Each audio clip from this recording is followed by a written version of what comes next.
Dobrý den, dneska se podíváme, stala se mi taková nemilá věc, když jsem se snažil přidělat radiátor, tak tady úplně nesmyslně vedla trubka a přesně jsem to trefil 10 vrtákem, 15 trubku, úplně na férovku. Tak se podíváme, jak takhle kulantně opravit navrtaný potrubí. Mám na to udělaný takovou převlečnou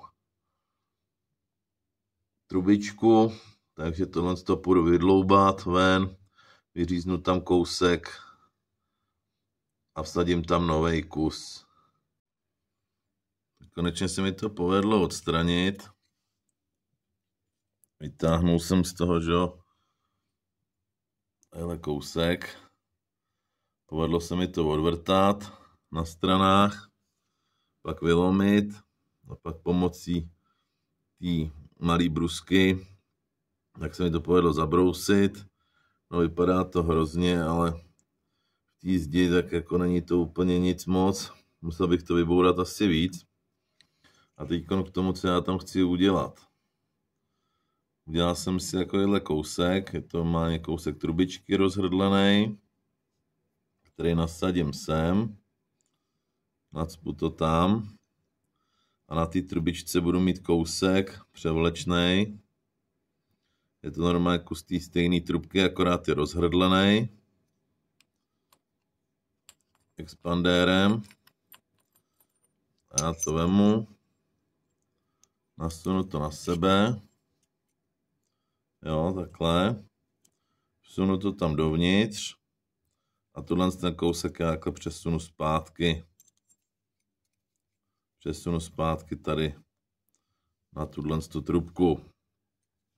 Tak, mělo by to fungovat, pak to zapájím a bude to. Takže já to tam jdu nasadit. Je to přesunutý, jo, kleštěma jsem to ještě dorazil, takže je to tam nacpaný na obě dvě strany. Tavidlo tam mám, měl bych to zapájet natvrdo, ale to si myslím, že tady v tomhle místě je tam vlastně opravdu málo prostoru, že jo, je to opravdu taková malá dírka, takže abych se nedostal asi ze všech stran, tak použiju pájku 97% cínu, 3% stříbra. Tak doufám, že to vydrží. Tak, jdeme zapájet. Jo, ta trubka tam je nasunutá na tom a teďkon tuhle převlečnou přetáhnu tady na tuhle trubku.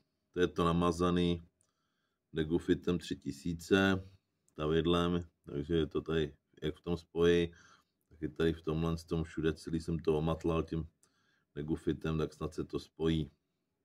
Nebo je to v pohodě. Takže teď to jenom přesunu sem. Ten spoj je natěsno, takže mi to jde trošku stuhák, že použiju šroubovák, trošku to ustavím a budeme potom pájet. Finále opravy zapájíno. Takhle se nechá jednoduše opravit navrtaný potrubí. Jedná se o 15, vidíte sami, že ta díra není nějak moc obrovská. Takže teď už jenom pověsit radiátor, naplnit, odzkoušet a uvidíme, jak to dopadne. Ještě poznámka nakonec, proč jsem tam neudělal normálně jenom takovou tu záplatu, že ho rozříznout, tuhle rozhrdlenou trubičku, přiložit to tam a zapájet, že jo, takovou záplatu tam udělat. Bylo to kvůli tomu, že když jsem to navrtal, tak se mi podařilo ještě poškodit tu trubku i z druhé strany. Takže jsem musel celý ten kus dát pryč. Takže ještě další varianta, kdybyste to neprovrtali jako já až úplně k té druhé straně. Jo, jakože jste tam poškodili na druhé straně tu trubku, tak se takováhle trubička, že jo, rozhrdlená, rozřízne na půlku, přiloží se tam, stáhne se to drátkem, že jo, pod to tavidlo, že jo, pochopitelně, stáhne se to drátkem a normálně se tam zapájí ta záplata přes tu trubku. Tak to je všechno. Odebírejte a doufám, že se vám něco takového nestane.